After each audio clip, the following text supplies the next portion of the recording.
Now let's go ahead and move on to a cylinder.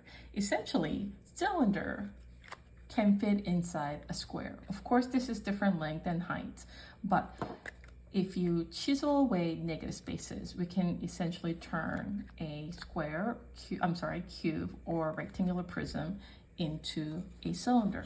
And that's what we are going to draw.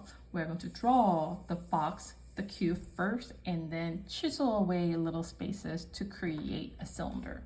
But let's go ahead and talk about this. If I had my horizon line and my cylinder here, if cylinder was directly sitting on top of the horizon, I wouldn't see top or the bottom. But what happens when I move it above the horizon line?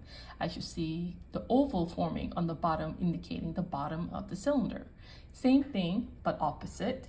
If my horizon line was here, and if I had moved my cylinder below the horizon line, I would see the top of the cylinder, which is again oval.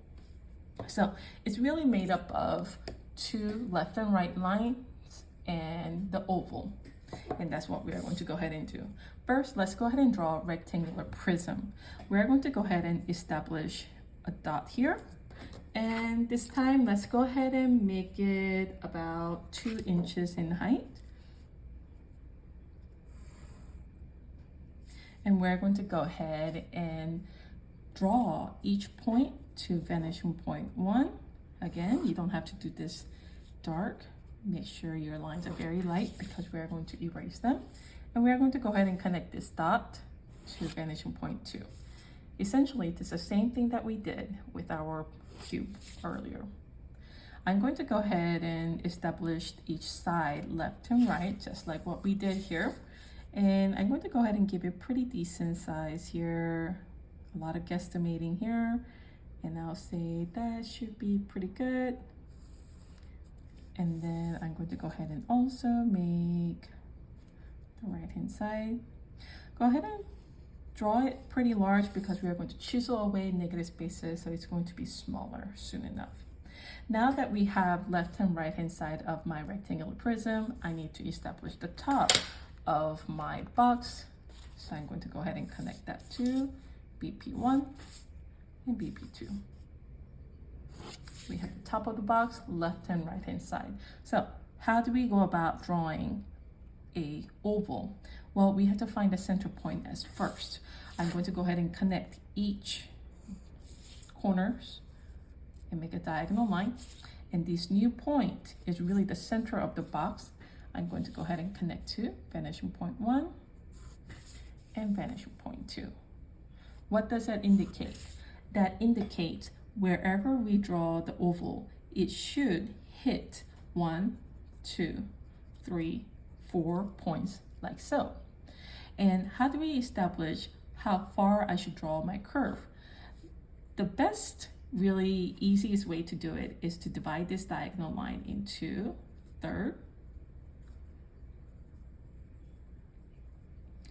and 1/3 point closer to the edge is where it usually crosses. So I'm going to go ahead and connect these dots together and draw my oval. And there is my beautiful oval right there. Once we have established that, I'm going to use my ruler and place it in the center. And I'm going to just parallel line vertically, just move my ruler. And last point it hits is going to be the edge of my cylinder. And I'm going to go ahead and do the same thing for this edge. I'm going to place my ruler on the center and I'm just going to push without changing the angle. And the last point it hits is going to be the edge of my cylinder. Now we could do all the boxes and all that, but basically this angle and this angle should be about the same.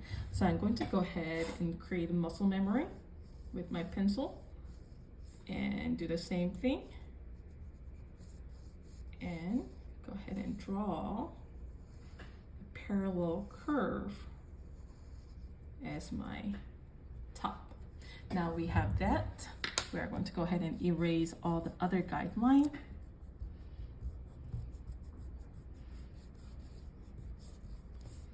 and we have a beautiful cylinder.